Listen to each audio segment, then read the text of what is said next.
మత్తయి సువార్త 10వ అధ్యాయంలోకి మనం వద్దాం. ఇక్కడ 10వ అధ్యాయంలో మొదటి వాక్యం నేను చదువుతాను. ఆ తర్వాత మీకు ఒక టాపిక్ ని 10వ అధ్యాయం 1 నుండి 23వ వాక్యం వరకు ఉన్న వాక్యాల్లో సారాంశాన్ని క్లుప్తంగా నేను చెప్తాను. ఆయన తన 12 మంది శిష్యుల్ని పిలిచి అపవిత్రాత్మలను వెళ్ళగొట్టుకుటకును ప్రతి విధమైన రోగమును ప్రతి విధమైన వ్యాధిని స్వస్థపరచుటకును వారికి అధికారం ఇచ్చెను. అపవిత్రాత్మలను వెళ్ళగొట్టడానికి, ప్రతి విధమైన రోగమును ప్రతి విధమైన వ్యాధిని స్వస్థపరచడానికి వారికి అధికారం ఇచ్చాడు. ఇక్కడ ఆ రోజున ఆయన చేసిన పని అది. ఈ రోజున ఆయన మనకిచ్చిన అధికారం, అపవిత్రాత్మలను వెళ్ళగొట్టే అధికారం ప్రభు మనకిచ్చాడు. రోగుల మీద తలలోంచి ప్రార్థన చేసే అధికారం మనకిచ్చాడు. అంటే మనం ప్రార్థన చేసిన వాళ్ళందరూ స్వస్థపడతారు అనేది అబద్ధం. నాకు స్వస్థత వరం ఉందని చెప్పుకోవడం పచ్చి అబద్ధం. ఎందుకంటే ఆయన ఎవరిని స్వస్థపరుస్తాడో వారినే స్వస్థపరుస్తాడు. ఆయన కనికరమే స్వస్థపరుస్తుంది. బెతెస్దా కోనేటి దగ్గర చాలా మంది పడున్నారు, కానీ యేసు ప్రభు ఒక్కడనే స్వస్థపరిచాడు. ఒక ఆయన అంటాడు నాతో, వాడికి విశ్వాసం ఉంది స్వస్థపరిచాడు అంటున్నాడు. వాడికి విశ్వాసం ఉందని ఉంటే రాసేవాడు కదా అక్కడ. వాడికి విశ్వాసం ఉండి కాదు, యేసు కనికరించి స్వస్థపరిచాడు. మత్తయి సువార్త 9వ అధ్యాయంలో పక్షవాయువు గలవాడిని స్వస్థపరిచాడు. వాడికి విశ్వాసం ఉంది కాబట్టి స్వస్థపరిచాడు అన్నాడు ఒక ఆయన. నాకు ప్రైమరీగా నాకు తెలియని రోజుల్లో కాదు, వాడు పక్షవాయువుతో పడున్నాడు. వాడికి విశ్వాసం ఎక్కడిది, దేవుడు ఎక్కడిది వాడికి? వాడి స్నేహితులు విశ్వసించి ప్రభు దగ్గర తీసుకొచ్చారు. ప్రభు కనికరించి స్వస్థపరిచాడు. నాయన విధవరాలు కుమారుడు భక్తులని ఎక్కడ రాసింది బైబిల్లో? నాయన విధవరాలు భక్తురాలని ఎక్కడ రాసింది? నాయని విధవరాలి కన్నీటిని చూడలేక కుమారుని పాడముట్టి జీవింపజేశాడు. నేను ఒక పాట రాసుకున్నా, నాకు పాఠం రాదు కాబట్టి నేను పాడలేను. దేవుని స్తోత్రం కలుగును కాక. యేసు కనికరంతోనే ఎక్కువ మంది స్వస్థపరిచాడు. కొన్ని చోట్ల నీ విశ్వాసమే నిన్ను స్వస్థపరుస్తుంది అన్నాడు. అది ఆ 12 సంవత్సరాల రక్తస్రావం కలిగిన స్త్రీతో. ప్రియమైన దేవుని బిడ్డలారా, ఎవరికి స్వస్థవరం లేదు, అందరికీ అధికారం దేవుడు ఇచ్చాడు. మనం కనికరంతో ప్రార్థన చేస్తే ప్రభు ఎవరి జీవితంలో ఏ కార్యం చేయాలో అది చేసుకుంటే వెళ్తాడు. ఈ చిన్నపాటి సేవా జీవితంలో కూడా కొన్ని జరిగినాయి. అవి నేను వివరంగా పేర్లు రాసుకొని ఫోటోలతో చెప్పాల్సిన అవసరం నాకు లేదు, ఎందుకంటే ఆ పబ్లిసిటీ మనకు అవసరంలా. దేవుడు కృపది అంతే. ఇప్పుడు నేనే రకరకాల వ్యాధులతో బలహీనతలతో బాధపడతాను, అప్పుడప్పుడు బాధపడ్డాను కూడా. మరి నాకు స్వస్థవరం ఉంటే మరి ప్రభు నా తల మీద నేను చేపెట్టి నేను స్వస్థపడాలి కదా. కాదండి, ప్రభు కనికరం ఒక్కటే స్వస్థపరుస్తుంది. విశ్వాసం స్వస్థపరిచిన సందర్భాలు బైబిల్లో కొన్ని ఉన్నాయి, ఒకటి అందులో కాదని నేను అన్ను. ప్రియమైన దేవుని బిడ్డలారా, మనకి ఈ రోజున ఆయన ఈ అధికారం మనకి ఇచ్చాడు. ప్రతి విధమైన రోగి మీద చేతులుంచి ప్రార్థించే అధికారం సేవకుడికి ఇచ్చాడు. అంతేగాని అభిషేకం లేకుండా ప్రతి వాళ్ళు తల్ల మీద చేయబెట్టి ప్రార్థన చేయకండి, జీవితాలు పాడు చేసుకోకండి. అపవిత్రాత్మలు వెళ్ళగొట్టే అవకాశం కూడా మనకి ఇచ్చాడు. కొంతమంది బైబిల్ పెట్టి తల మీద కొట్టి ప్రార్థన చేస్తారు. బైబిల్ పెట్టి ప్రార్థన చేసి దయ్యాన్ని నిలగొట్టాల్సిన అవసరంలా, నీ మాట సెలవిస్తే వెళ్ళిపోద్ది అంతే. అభిషేకంలో ఉంటుంది ఆ శక్తి. మూడవది, ఆయనను గూర్చి ప్రకటించే అధికారం మనకి ఇచ్చాడు ప్రభు. ఇప్పుడు ఇక్కడ బ్రతికున్నాడు ఆయన ఆ రోజున. ఆ తర్వాత శిలువ మరణం చెంది పునరుద్ధానం తిరిగి లేచాడు. ఈ రోజున మనము ఆయన జనన మరణ పునరుద్ధానాలను ప్రకటించాల్సిన బాధ్యత మన మీద ఉంది. ఇది ఫస్ట్ ప్రియారిటీ మనది. మన మొట్టమొదటి ప్రయారిటీ ఏంటంటే, ప్రాధాన్యత ఏంటంటే, యేసుక్రీస్తు జనన మరణ పునరుద్ధానాలు, ఆయన రక్షణను గురించి ప్రకటించాల్సిన బాధ్యత మంది. ఇది ఫస్ట్. ఇది ప్రకటించకుండా యేసునామంలో స్వస్థత కలుగుతుంది, స్వస్థత అభిషేక కూడికలు, ఈరోజు స్వస్థతలు కలగబోతున్నాయి, ఇది చాలా తప్పు. ఇది కరెక్ట్ కాదు. రక్షణ సువార్త ప్రకటించబడిన తర్వాతనే నీకు కనికరం ఉంటే, నీకు అభిషేకం ఉంటే, నీకు కనికరం ఉంటే, నాకు అధికారం ప్రభు ఇచ్చాడని నమ్మకం ఉంటే స్వస్థపరిచే ప్రార్థన చేయి, దయ్యాలు వెళ్ళగొట్టే ప్రార్థన చేయి, కుటుంబాలు కట్టే ప్రార్థన కూడా చేయి. రక్షణ సువార్త ప్రకటించకుండా డైరెక్ట్గా స్వస్థతను గురించి చెప్పేసి ప్రభువుని స్వస్థపరచబోతున్నాడంటే జనాలందరూ కన్ఫ్యూజ్ అయిపోయి ఎవరెవరు ఏం చెప్తున్నారు అర్థం కాకుండా, ఏమంటే పెద్దోడు వచ్చి మైక్ పట్టుకొని ఏదో మైక్ పట్టుకుంటే ఫోటో తీస్తారు కనుక నన్ను దేవుడు స్వస్థపరిచాడు, కడుపు నొప్పి తగ్గింది, మళ్ళీ ఇంటికి పోవాలని వచ్చింది కడుపు నొప్పి. ఎక్కడికి పోలా, అది కరెక్ట్ కాదు. అసలు సాక్ష్యాలు చెప్పించడమే, నా ప్రభువైన యేసుక్రీస్తు ఎక్కడ కూడా పెద్దగా సాక్ష్యాలు చెప్పించినట్టు లేదు. ఆ రక్తస్రావం కలిగిన స్త్రీ దగ్గర కాసేపు ఆగాడు, కానీ ఇంకెక్కడ కూడా ప్రభు నాకు అది చేసాడు ఇది చేసాడు సాక్ష్యాలు చెప్పించలా. మరి ఇప్పుడు ఎక్కడ చర్చిలో సాక్ష్యం చెప్పమంటే స్వస్థత సాక్ష్యమే తప్ప నా పాపం నుంచి ప్రభు నన్ను విడిపించాడనే సాక్ష్యమే ఎక్కడ నేను వినలా ఈ రోజుకి. చాలా చోట్ల వినలా. పాపం నుంచి విడిపించబడటం చాలా గొప్ప అద్భుతం అండి. స్వస్థపడటం పెద్ద అద్భుతమేం కాదు. పాపం నుంచి విడిపించబడటం అద్భుతం. అందుకే ఈ విషయాన్ని మనకు తెలియజేయాలని మత్తయి సువార్త 9వ అధ్యాయంలో పక్షవాయు కలిగిన వాడిని మొదట నీ పాపాలు క్షమించబడి ఉన్నవని చెప్పాడు ప్రభు. ఆ తర్వాతే పరుపెత్తుకొని లేవమని నడవమన్నాడు. అంటే పాపాన్ని క్షమించడం అనేది చాలా ప్రాముఖ్యమైనది అనమాట. దీన్ని మనం బోధించడం మానేసి ఇంకా స్వస్థతల మీద అద్భుతాల మీద ఆధారపడద్దని చెప్పట్లా. మనకు సర్వాధికారం దేవుడు ఇచ్చాడు, నో డౌట్ అందులో. ఆయన మనకు సర్వాధికారి. మనకు సర్వాధికారం ఇవ్వబడింది. మనకు కూడా మనకు అన్ని హక్కులు ఉన్నాయి. కాబట్టి రక్షణ ఆయన శిలువ మరణాన్ని ప్రకటించకుండా, ఆయన రక్తపు విలువను ప్రకటించకుండా, ఆయన పునరుద్ధానంలో ఉన్న శక్తిని ప్రకటించకుండా మనం ఇంకే కార్యక్రమాన్ని ప్రకటించినా అది వాక్య విరుద్ధము. ప్రియమైన దేవుని బిడ్డలారా, ఈ విషయాన్ని చాలా స్పష్టంగా గుర్తుపెట్టుకోవాలని ప్రభు ఆశపడుతున్నాడు. దేవుని స్తోత్రం కలుగును. ఇక్కడ 12 మంది శిష్యులు ఉన్నారు. 12 మందిని పంపించాడు. ఆయన పంపిస్తూ వారిని చూసి వారికి ఆజ్ఞాపించింది ఏమనగా, మీరు అన్ని చోట్లకి వెళ్ళండి, రోగులను స్వస్థపరచండి, చనిపోయే వారిని లేపండి, కుష్టి వ్యాధుల్ని స్వస్థపరచండి, దయ్యాలు వెళ్ళగొట్టండి. ఉచితంగా పొందారు, ఉచితంగా ఇయ్యండి. ఇక్కడ చిన్న కాంట్రడిక్షన్ ఉంది చూడండి.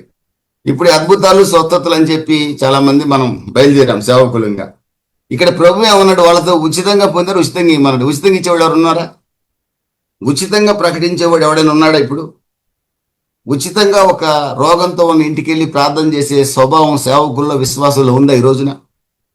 ఇది మాత్రం పాటించం, కానీ మనకు స్వస్థత వరం ఉందని ప్రకటన మాత్రం బాగా చేస్తాం. నాకు ప్రవచన వరం ఉంది, నాకు స్వస్థ వరం ఉంది, ఈ పబ్లిసిటీ బాగా చేసుకుంటాం. కానీ ఇక్కడ ఏముంది? ఉచితంగా పొందారు, ఉచితంగా ఇవ్వండి. నేను నా కళ్ళతో చాలా మంది చూసినప్పుడు చాలా బాధేస్తుందండి. ఏదో ఒక ప్రవచనం చెప్పేయటం, పాపం వాళ్ళ కష్టాల్లో ఉన్న వాళ్ళు వస్తే కాసేపు సంతోషపడిపోయి ఒక 500 చేతిలో పెట్టిపోవటం, మళ్ళీ ఇంకొకటి రావటం, ఈసారి 1000 రూపాయలు చేతిలో పెట్టడం. ఒక రోజుకి వారంలో ఒక రోజు పెట్టుకున్నాడు ఒక ఆయన. సాయంత్రం కల్లా రెండు జేబుల నుండి డబ్బులే. నా కళ్ళతో నేను చూశానండి. చాలా బాధ వేసింది నాకు. ఇంత మోసమా చాలా బాధ కలిగింది. ప్రియమైన దేవుని బిడ్డారా, యేసుక్రీస్తు స్వయంగా చెప్పాడు, ఉచితంగా పొందారు, ఉచితంగా ఇవ్వండి. ఉచితంగా చెప్పడం కష్టమే.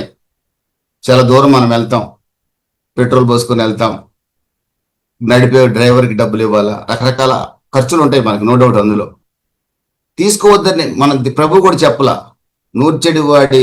నూర్చెడి ఎద్దు మూర్తికి చిక్కం పెట్టొద్దు అన్నాడు. హక్కు ఉంది మనకి, హక్కును వినియోగించుకోవాలి. కానీ ఎంతవరకు సమాధుల దొడ్డులో కూడా నా ఫీజు నాకు ఇవ్వలేదు అని చెప్పి అలా శవం సమాధి అయింది. వాళ్ళు ఇంకా ఏడుపులోనే ఉన్నారు పాపం. నా ఫీజు నాకు ఇవ్వలేదని అడిగిన వాళ్ళు కూడా ఉన్నారని నేను విన్నాను.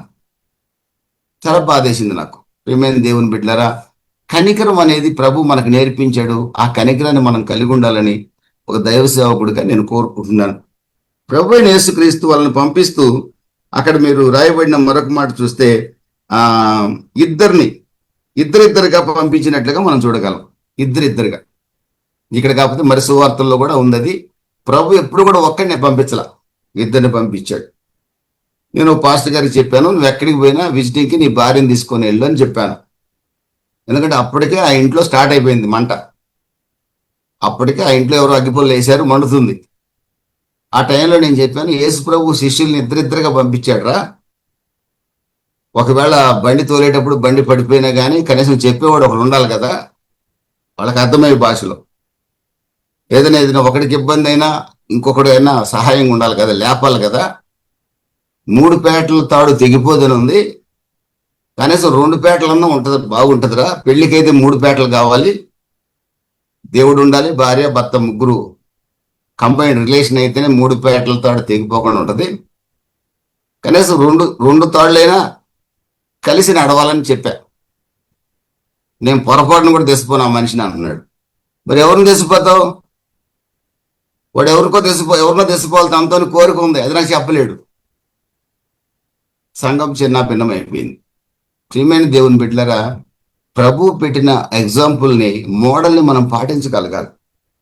ఒక సంఘ కాపరి ఖచ్చితంగా తన భార్యతో కలిసే కుటుంబ హౌస్ విజిటింగ్కి వెళ్ళాలి. లేదు తన భార్య బలహీనరాలు రాలేదనుకుంటే మరొక విశ్వాసతో కలిసైనా ఖచ్చితంగా వెళ్ళాలి. మరొక సంఘ పెద్దను విశ్వాసం తీసుకొని వెళ్ళాలి. ఇది క్రమం. ఇది కాకుండా వెళ్తే ఎక్కడైనా ఖైమా అయిపోయే ప్రమాదం కూడా ఉంది, మింగబడే ప్రమాదం ఉంది.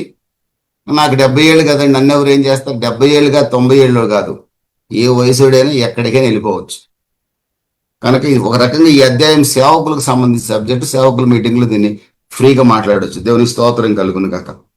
ప్రియమైన దేవుని బిడ్డలరా, ఇక్కడ స్పష్టంగా మనం కొన్ని విషయాలు చూస్తే ఆ 10వ అధ్యాయంలో 20, 21, 22 వాక్యాలు మీరు చూస్తే 22వ వాక్యం, మీరు నా నామము నిమిత్తం అందరి చేత ద్వేషింపబడుదురు, అంతం వరకు సహించిన వాడు రక్షింపబడును. వారి పట్టణములో మిమ్మల్ని హింసించినప్పుడు మరొక పట్టణమునకు పారిపోవడి, మనిషి కుమారుడు వచ్చే వరకు మీరు ఇశ్రాయేలు పట్టణంలో సంచారం చేసి ఉండరని మీతో నిశ్చయముగా చెప్పుచున్నాను.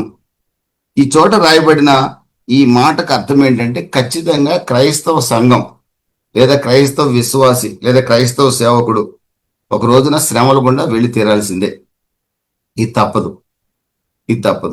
మొట్టమొదటి ఈ 10వ అధ్యాయంలో ప్రభు యొక్క మొట్టమొదటి ఉద్దేశం ఏంటంటే, మీరు నాకు సాక్షులుగా ఉండండి, మీరు నా సాక్షులుగా ఉండండి. మొదటి వాక్యాలు కనుక మనం చూస్తే, మొదటి వాక్యాలు మనం చూసినట్లయితే 15వ వాక్యం వరకు కూడా ప్రభువుకు సాక్షులుగా మనం ఉండాలి. ప్రభువుకు సాక్షులుగా మనం ఉండాలి. దేవునికి మహిమ కలుగును గాక. ప్రభువుకు సాక్షులుగా మనం ఉండాలంటే మనం ఖచ్చితంగా పబ్లిక్ గా ప్రభువుని కన్ఫెస్ చేసేవారుగా ఉండాలి. ఈ జూమ్లో ఉన్న ప్రతి ఒక్కరిని కూడా ప్రభు యొక్క ఉద్దేశం ఏమిటనంటే, మనం ఆయనకు సాక్షులుగా ఉండాలి.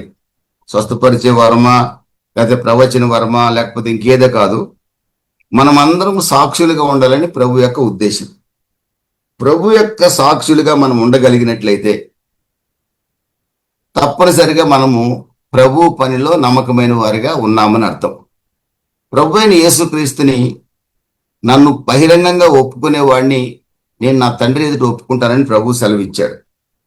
ప్రియమైన దేవుని బిడ్డలరా, 1 యోహాను 4వ అధ్యాయం 15వ వాక్యంలో కూడా యేసుక్రీస్తు దేవుడని ఒప్పుకునేవాడే నిజమైన దేవుని కుమారుడు. యేసుక్రీస్తు దేవుని కుమారుడని ఒప్పుకునేవాడే రక్షింపబడినవాడు. ఎక్కడ ఒప్పుకోవాలి? రహస్యంగా ఒప్పుకున్నాను, నేను పాస్టర్ గారి దగ్గర ఒప్పుకున్నానని కాదు.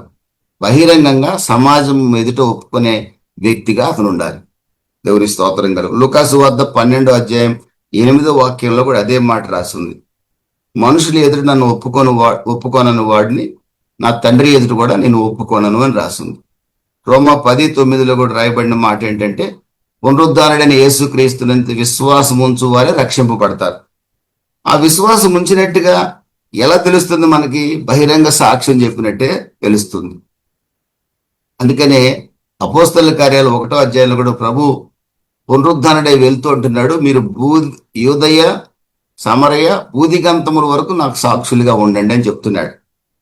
ఫిలిప్పీయులకు రాసిన పత్రిక 2వ అధ్యాయం 15-16 వాక్యాల్లో చెప్తున్నాడు, మీరు లోకమందు జ్యోతుల వలె వెలగమంటున్నాడు. జీవవాక్యాన్ని చేతపట్టుకొని లోకంలో వెలగాలి, కానీ దీపాన్ని కొంచెం దాని మీద పెట్టాలి, కానీ పీట మీద పెట్టాలి, కానీ దాని కింద పెట్టకూడదు. దాని బుట్ట కింద దీపం పెట్టకూడదు, బుట్ట మీదనే దీపం పెట్టాలి.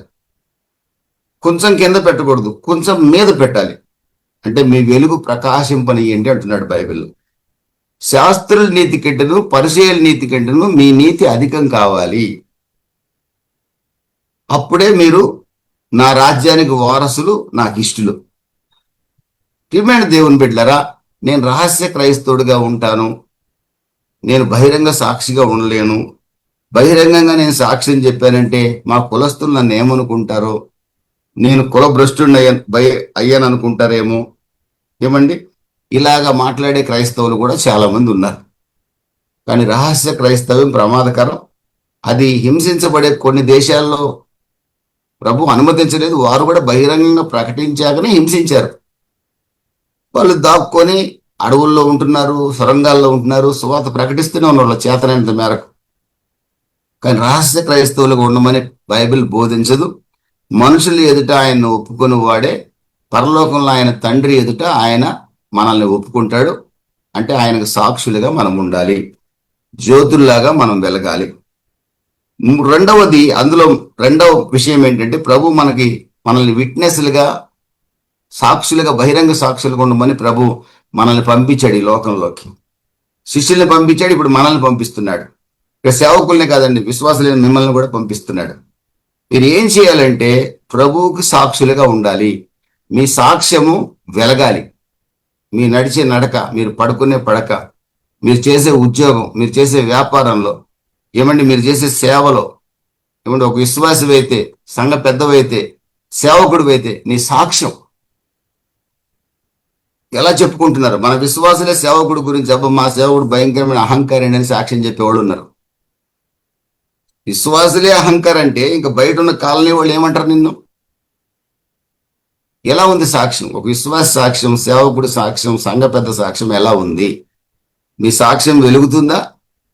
మీ సాక్ష్యం బుక్కావారి తైలంలో ఈగ పడితే కంపు ఎళ్ళగొడుతుందో అలాంటి కంపు కొట్టే సాక్ష్యం మనకుందా? ఇది మనం ప్రశ్నించుకోవాలి. బహిరంగంగా మనం సాక్షులుగా, జ్యోతుల్లాగా వెలగాలి. అందులో పార్ట్ బి అంటే తెలుసండి, మనము ఎక్కడ పోయినా చిన్న అవకాశం దొరికినా ప్రభువుని గురించే మాట్లాడాలి. Always about Jesus. ఎక్కడ సందు దొరికితే, రక్షింపబడిన మనం ఎప్పుడు అదే గోల అంటారు మనల్ని కొంతమంది. ఖచ్చితంగా అదే గోల, మన గోల అదే, మన పిచ్చి అదే, మనది అదే పిచ్చి. వాడే నమ్మకంగా ఉండగలడండి. మనం ఎక్కడున్నా ప్రభువుని గురించి మాట్లాడగలగల అవకాశం దొరికినప్పుడల్లా. అంతేగాని అందరూ సంతోషంగా ఏదో ఫంక్షన్ చేసుకుంటుంటే మధ్యలోకి వెళ్ళి మైక్ పట్టుకొని ప్రసంగం చేయమని నేను చెప్పట్లా. మొన్న మా వాళ్ళ నిశ్చితార్థానికి వెళ్ళి అక్కడ పోయి నేను మైక్ పట్టుకొని యేసు ప్రభు గురించి ప్రసంగం చేస్తే ఎలా ఉంటుంది? అది అసహ్యంగా ఉంటుంది. అదిగా చెప్పాల్సింది. ఎక్కడ ఒక వ్యక్తి దొరికాడు అనుకోండి, 10 మంది దొరికారు అనుకోండి, అవకాశం దొరికింది అనుకోండి, ఎరా నువ్వు ఎలా మారావు అన్నారు అనుకోండి, నేను ఆ ఛాన్స్ ఉపయోగించుకోవాలి. ఒకవేళ అడగకపోయినా నా ప్రవర్తన బట్టి వాళ్ళు నన్ను అడిగేటట్లుగా నేను చేసుకోవాలి. ఒకప్పుడు ఇలా ఉండేవాడివి, నువ్వు ఇలా ఎట్ అయిపోయావు అని అన్నారనుకోండి, యేసు ప్రభు నన్ను మార్చాడు. దేవునికి స్తోత్రం కలుగును గాక. Talk about Jesus. యోహాను సువార్త 4వ అధ్యాయంలో సమరయ స్త్రీ రక్షించబడింది. తను రక్షింపబడ్డ సంగతిని తనలోనే దాచుకోలే. వెంటనే గ్రామంలోకి వెళ్ళి సువార్త ప్రకటించిందండి. తను రక్షించిన యేసు ప్రభువుని చూద్దురు కానీ రండి జనాలంతా పిలిచింది. మనం పిలుస్తున్నామా? మనం యేసు ప్రభువుని నమ్ముకున్నామని మన ఫ్రెండ్స్కి చెప్తున్నామా? నేను నా ఫ్రెండ్ ఒకటి 25 ఏళ్ల తర్వాత ఫోన్ చేశాడు నాకు ఒకడు. వాడు అంటాడు, ఇప్పుడు ఆ సేవలోనే ఉన్నావా అన్నాడు నన్ను. ఉన్నాను రా అన్న. మా దగ్గర లూసీ మేడం అని ఒక ఆమె ఉంది, వాళ్ళు తెగ సంపాదించారుగా ఈ సేవలో అన్నాడు.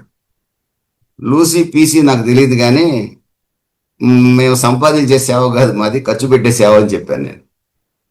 ఎందుకంటే వాళ్ళు అనుకుంటారు అది సహజమే, కానీ మన హృదయం ఎవరికో ప్రభువుకు తెలుసు. దేవునికి స్తోత్రం కలుగును కాక. ప్రియమైన దేవుని బిడ్డలారా, మనం బహిరంగ సాక్షులుగా ఉండాలి. Harvest is plenty. మత్తయి సువార్త 9వ అధ్యాయం 37-38 వాక్యాలు మీరు చదివినట్లయితే కోతకాలం వచ్చి ఉన్నది, పనివారు చాలా తక్కువ మంది ఉన్నారు, పనివారిని పంపమని ప్రభువుని తండ్రిని వేడుకోండి అని ప్రభు చెప్తున్నాడు. అనేకులు నశించిపోతున్నారు. మన కళ్ళ ఎదురునే తాగుబోతులు, తిరుగుబోతులు మన బంధువులను తిరుగుతున్నారు. ఈ రోజున కనికరం మనకు కావాలి. ఆ కనికరం ఏం చేస్తుంది తెలుసండి? మనల్ని సువార్త ప్రకటింపజేస్తుంది. ఏదో రకంగా ఆ వ్యక్తికి యేసును పరిచయం చేయాలని ఆలోచన మనలో కలగజేస్తుంది. దేవుని స్తోత్రం కలుగును గాక. రెండవది విషయాన్ని కనుక మనం గమనించినట్లయితే, ప్రభువుకి నమ్మకంగా జీవించాలని సాక్షులుగా సాగిపోయే వాళ్ళు ఖచ్చితంగా we have to expect some opposition. ఖచ్చితంగా అపోజిషన్ వస్తుంది. ఏమైనా దేవుని బిడ్డల 17వ వాక్యంలో మనం చూసినట్లయితే, మనుషులను గురించి జాగ్రత్త పడుడి, వారు మిమ్మల్ని మహాసభలకు అప్పగించి తమ సమాజ మందిరాల్లో మిమ్మల్ని కొరడాలతో కొట్టిద్దురు. వీరికి అన్యజనులకు సాక్ష్యార్థమై వారి నిమిత్తం మీరు అధిపతుల యొద్దకు, రాజుల యొద్దకు తేవబడుదురు. వారు మిమ్మల్ని అప్పగించినప్పుడు ఇలాగూ మాట్లాడదు, ఏమి చెప్పదు అని దేని గురించి చింతపడకండి, పరిశుద్ధాత్ముడే మీకు సహాయం చేస్తాడు. ఖచ్చితంగా మనం విట్నెస్ చెప్పేటప్పుడు, సాక్షులుగా బతకాలని తీర్మానం చేసుకొని ప్రభు సేవలోకి వచ్చినప్పుడు ఖచ్చితంగా మనకి హింసలు అనేవి కలుగుతాయి. ఇది వాస్తవం. కాబట్టి అపోజిషన్ రాకుండా నేను ప్రశాంతంగా ఉంటేనే సేవ చేస్తాను, లేకపోతే నోరు మూసుకొని ఇంట్లోనే కూర్చుంటానంటే మనం సేవకులం కాదు, మనం విశ్వాసులం కాదు. పౌలు గారు అపోస్తల కార్యాలు 13వ అధ్యాయంలో స్పష్టంగా చెప్పాడు. సంఘానికి చెప్తున్నాడు, మీరు శ్రమలు అనుభవించి దేవుని రాజ్యంలో చేరవలసి ఉన్నదని నేను మీకు చెప్పాను కదా అంటున్నాడు. దేవుని రాజ్యంలో చేరాలంటే ఖచ్చితంగా శ్రమలు అనుభవించాల్సిందే. 10వ అధ్యాయం 34వ వాక్యం రాయబడింది, ప్రజలు మిమ్మల్ని ద్వేషిస్తారు, హేట్ చేస్తారు, అసహించుకుంటారు, మిమ్మల్ని మిమ్మల్ని అప్పగిస్తారు. మన ఇంట్లో వాళ్ళు కూడా మనల్ని అప్పగించే అవకాశం ఉంది. వీడు మన ఇంట్లో న్యూసెన్స్ గా ఉన్నాడు, వీడు ఒక్కడే యేసు ప్రభువుని నమ్ముకున్నాడు, వీడి వల్ల మన ఇంటి మీదకి హింసలు వస్తున్నాయని చెప్పి మన ఇంట్లో వాళ్ళు కూడా అప్పగిస్తారు ఒక్కోసారి. ఆ దినాలు అలా ఉండబోతున్నాయి. ఇప్పుడు కూడా ఆ దినాలు ఉన్నాయి. ప్రభు ముందుగానే హెచ్చరిస్తున్నాడు. ఏమేం దేవుని బిడ్డలారా, యాకోబు రాస్తూ అంటున్నాడు 1వ అధ్యాయం 1, 2, 3 వాక్యాల్లో, శ్రమలు వస్తాయి, సహించండి, ఓర్చుకోండి, మీరు పరిపూర్ణులు అవుతారంటున్నాడు. 1 పేతురు 5:10లో పేతురు భక్తుడు అంటున్నాడు, శ్రమలు కొంచెం కాలమే, ఆ తర్వాత గొప్ప మహిమను మీరు చూడబోతున్నారు అంటున్నాడు. ఈ శ్రమలు గుండా వెళ్ళాలని మాట విన్న మనకి ఒక ధైర్యం ఈ మాట. 1 పేతురు 4:13, 14 అంటాడు, క్రీస్తు నిమిత్తం మీరు శ్రమ పడినప్పుడు సంతోషించండి, మీరు శ్రమల పాలైనందుకు దేవుని యొక్క ఆత్మ మీ మీద నిలిచి ఉన్నదని మీరు ఆనందించండి అంటాడు. మహిమా స్వరూపేగు దేవుని ఆత్మ మీ మీద నిలిచి ఉంటుంది. ఎవరైతే క్రీస్తు కొరకు శ్రమలు పడుతున్నారో వారి మీద దేవుని ఆత్మ నిలిచి ఉంటుంది. దేవునికి స్తోత్రం కలుగును గాక. ఒకడు తప్పు చేసి శ్రమ పడేదానికంటే కూడా ప్రభు నిమిత్తం శ్రమ పడితే దేవుని ఆత్మ వాడి మీద నిలిచి ఉంటుంది. రోమ 8వ అధ్యాయంలో మనకు చక్కటి ధైర్యం కలిగించే మాట, తన ఒక్కగానొక్క కుమారుడిని మనకి అనుగ్రహించడానికి వెనుదీయని దేవుడు మనం శ్రమల్లో ఉంటే మనల్ని కాపాడకుండా ఉంటాడా? ఖచ్చితంగా కాపాడతాడు. హెబ్రీయులకు రాసిన పత్రిక 11వ అధ్యాయంలో భక్తులు ఎన్ని శ్రమల గుండా వెళ్ళారో చూడండి. సింహాల గుహ గుండా దానియేలు వెళ్ళాడు. ప్రియమైన దేవుని బిడ్డలరా, ప్రియమైన వారలరా, రంపాలతో కోయబడ్డాడు యెషయా ప్రవక్త. నరకబడ్డారు, అగ్నిగుండంలో కాలిపోయారు. పాలీకార్పు అనే దైవజనుడు చితి పేర్చి చితి మీద తగలబెట్టేశారు. క్రీస్తు శకం 160వ సంవత్సరంలో AD 160లో చితి పేర్చి చితి మీద తగలబెట్టేశారు. నీళ్లలో ఉడకబెట్టబడ్డారు కొంతమంది దైవ సేవకులు, సింహాలకు ఆహారంగా వేయబడ్డారు. జస్టిన్ అనే దైవ సేవకుడు, పాలీకార్ప్ అనే దైవ సేవకుడు, జకరియా భక్తుడు ఉన్నాడు చూడండి, ప్రవక్త అయిన జకరియా ఉన్నాడు చూడండి, ఈయన బలిపీఠానికి పరిశుద్ధ మందిరానికి మధ్యలో నరకబడ్డాడు, కోయబడ్డాడు, ఎదురు హత్య చేయబడ్డాడు జకరియా ప్రవక్త. ఈనాటికి కూడా గ్రహం స్టెయిన్స్ మన ఒరిస్సాలోనే తగలబెట్టారు జీపులో పడుకొని ఉంటే. ఇంకా చాలా మంది హత్య చేయబడుతున్నారు. ప్రియమైన దేవుని బిడ్డరా, ఈ సహజమే. We have to expect some opposition. క్రైస్తవ్యం పూలబాటేం కాదండి, ముళ్ళు కూడా ఉంటాయి. కానీ యేసు మనకు తోడున్నదని గుర్తుపెట్టుకోవాలి. రాబోయే మహిమ గొప్పదనే సంగతి గుర్తుపెట్టుకోవాలి. శ్రమలు సహిస్తే పరిపూర్ణులం అవుతాం. ఏ విషయంలో కూడా కొదవలేని వారిగా మారతామని గుర్తుపెట్టుకోవాలి. శ్రమల్లో మనం ఉన్నప్పుడు మహిమా స్వరూప యొక్క దేవుని ఆత్మ మన మీద నిలిచి ఉంటాడన్న సంగతి గుర్తుపెట్టుకోవాలి. హెబ్రీ 12:2-3 వాక్యాలు రాయబడిన మాట, యేసు ఓర్చుకున్నాడు, యేసు సహించాడు, అందుకే ఆయన వైపే చూడమని బైబిల్ చెప్తుంది. యేసు సహనాన్ని, యేసు ఓర్పుని చూడండి మీరు. ఆయన తండ్రి దగ్గర నుంచి వచ్చాడు, మళ్ళా తండ్రి దగ్గరికి చేరడానికి ఎన్ని శ్రమలు పడ్డాడండి. మనం పాపం చేసి విచ్చలవిడిగా జీవించి ఈ రోజున ఆయన రక్తంలో కడగబడి, ఇక నాకు శ్రమలు వద్దు ప్రభువా, నేరుగా నీ సింహాసనం చేర్చుకోమంటే అయ్యే పనేనా? పరిశుద్ధుడైన దేవుడే అన్ని శ్రమలు పడ్డాడు మరలా సింహాసనానికి వెళ్ళటానికి. మనం సింహాసనాన్ని చేరటానికి అన్ని శ్రమలు పడవసరంలా, కొన్ని శ్రమలైనా ఖచ్చితంగా మనం ఎదుర్కొని తీరాలి. శ్రమల్లో కూడా మనం కంగారు పడాల్సిన అవసరంలా. 139వ కీర్తన గొప్ప ధైర్యాన్ని మనకి ఇస్తుంది. మనం పడుకొని ఉండుట, మనం కూర్చొని ఉండుట, మనం లేచుట యేసు ప్రభువుకు తెలుసు. మనం ఏ శ్రమల గుండా వెళ్తున్నామో కూడా ప్రభువుకు తెలుసు. అనారోగ్యం కూడా వెళ్తున్నామా, పిల్లల సమస్యల్లో వెళ్తున్నామా, గర్భఫలాలు లేని స్థితిలో ఉన్నామా, ధన సమస్య ఉందా, ఉద్యోగాలు లేని స్థితిలో ఉన్నామా, సంఘం అభివృద్ధి చెందట్లేదా, అన్ని ప్రభువుకు తెలుసు. మనం చింతించి ప్రభువుకు దూరం కాకూడదండి. ఆయనకి తెలియదంటే ఏం లేదు. ఈ దేహాన్ని అంతా నిర్మించిన వాడు ఆయన. మన శరీరంలో ఏ పార్ట్లో ఏ జబ్బు ఉందో ఆయనకు తెలుసు.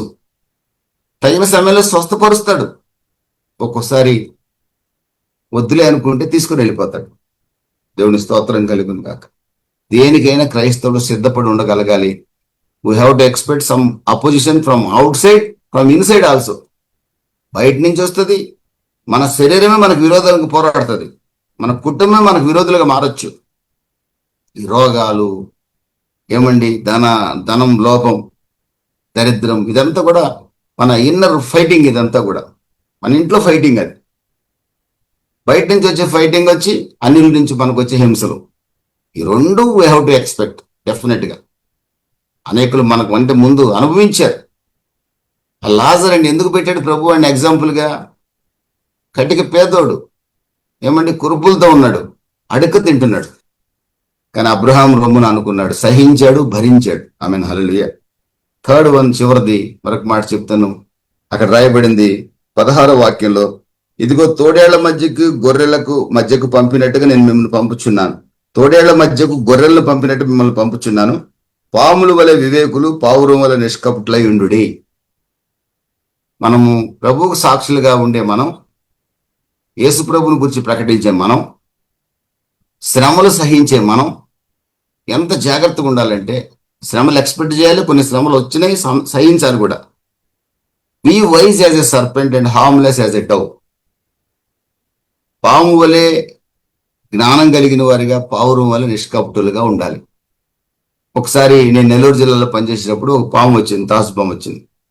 దాన్ని చంపడానికి కానీ నేను వెనక కర్ర తేయడానికి వెళ్ళా. బయటకు వచ్చేటప్పటికల్లా పాము కనపడలా. అంతలోకి ఎలా వెళ్ళిపోయిందని అందరికి ఆశ్చర్యం. కరెక్ట్గా గోడ అంచున, కనపడకుండా గోడ అంచున వెళ్ళిపోతుంది నెమ్మదిగా. అంత తెలివి ఉంది పాముకి. అందుకే ప్రభు భక్తుల్ని పాముతో పోలుస్తున్నాడు. పాములాగా వివేకులుగా ఉండండి అంటున్నాడు. ఆ ప్రభు అయిన యేసుక్రీస్తు కూడా ఎక్కడ తగ్గాలో, ఎక్కడ ప్రకటించాలో, ఎక్కడ తప్పుకోవాలో రెండు తెలుసు ఆయనకి. మనం కూడా బహు జ్ఞానంగా, బైబిల్ ఉంది కదా చేతిలో, సువార్త విన్నాం కదా, రక్షించబడ్డాను కదా అని చెప్పి ఎక్కడంటే అక్కడికి వెళ్ళి ప్రకటిస్తాను. సమయం మనకు అసలు మనకు ప్రకటించమని ఉంది కాబట్టి చక్కగా మా బంధువులు పెళ్లి జరుగుతుంటే ఆ పెళ్లి మధ్యలో ఆ బంధువుల గారి దగ్గర మైకి తీసుకొని యేసు ప్రభువుని గురించి ప్రకటిస్తాను. ఇవన్నీ బుద్ధిహీనమైన పనులు. ఎక్కడ ప్రకటించాలనేది జ్ఞానం కలిగి ఉండాలి.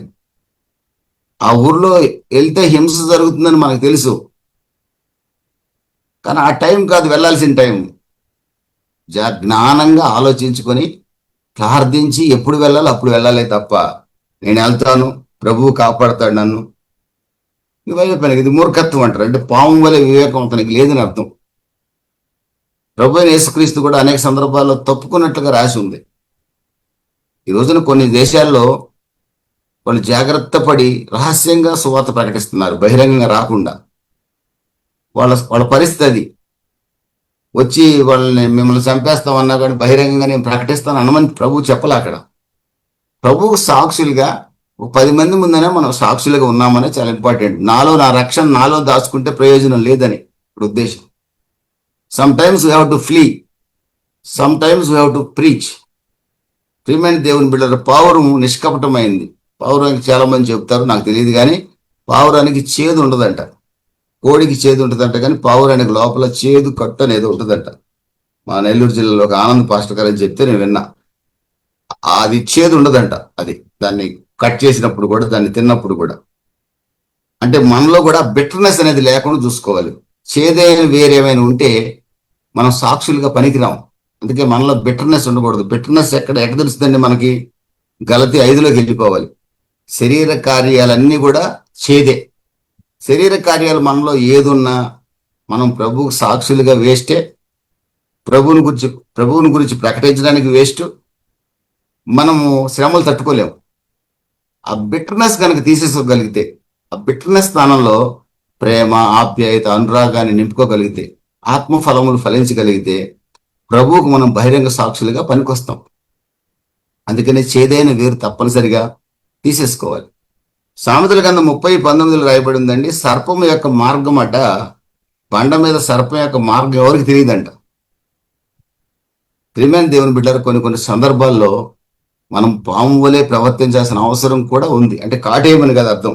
తప్పుకునే విషయంలో జ్ఞానం కలిగి ఎక్కడ ఏ విధంగా మాట్లాడాలి, ఆఫీసర్స్తో మాట్లాడేటప్పుడు ఆఫీసర్స్ భాషలోనే మాట్లాడాలి.